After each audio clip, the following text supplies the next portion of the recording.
सगळ्यांक म्हाजो येवकार. जशें हांवें काल बारीकशें डिस्क्रिप्शन दिल्लें अबावट भगवत गीता, तशें आयज आमी जस्ट लिटल बीट स्टार्ट करया. सो पयलीं म्हणल्यार आमी भगवत गीता कित्याक जाणून घेवपाक जाय.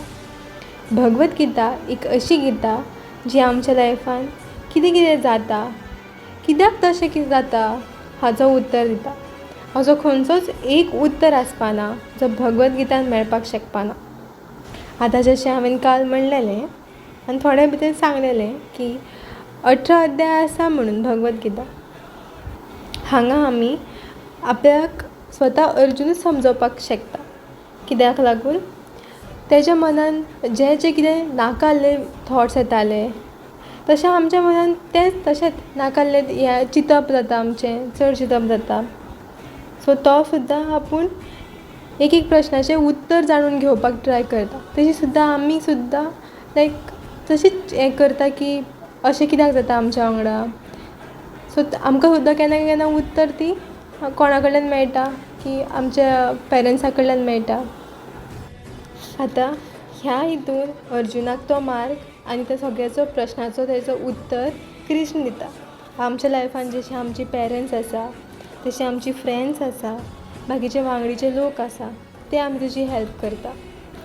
जसो अर्जुनाचो मन भयान आसा की तेका भंय आसा की तो आपल्या स्वता मनशांक मारतलो तें आनी तें तेका करपाक नाका.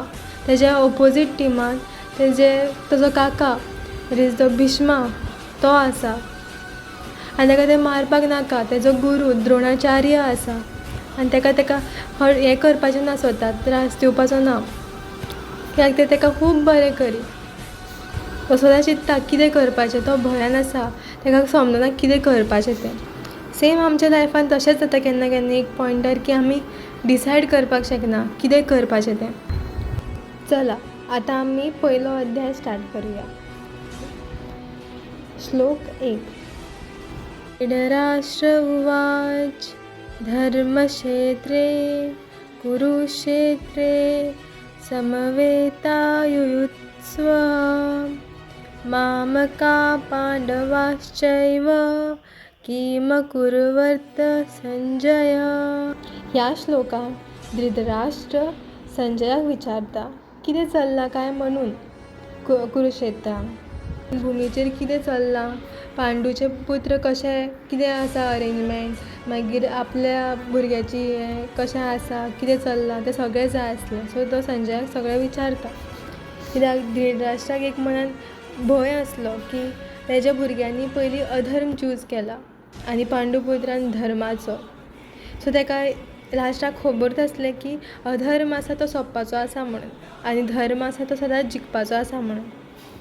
जेन्ना आमी अशें हें करता पळय, लायक अधर्म चूज करता पळय, कितें वायट करता पळय, तेन्ना आमकां स्वता कळून येता की हां अशें अशें कितें केलां आमी वायट केलां म्हणून आनी तें मनान उरता. आनी पुणून हेंवूय आसा की आमकां खबर आसता की हेजो कितें तरी मागीर आमकां त्रास जावपाचें आसा म्हणून. तशेंच तेज्या मनान तो स्वता एक भंय आसलो कितें जातलें आनी तेका खबर आसली एक वाटेन की तेजे भुरगे हरतले म्हणून आनी तेका तें जाल्लें नाका आसलें. So thank you.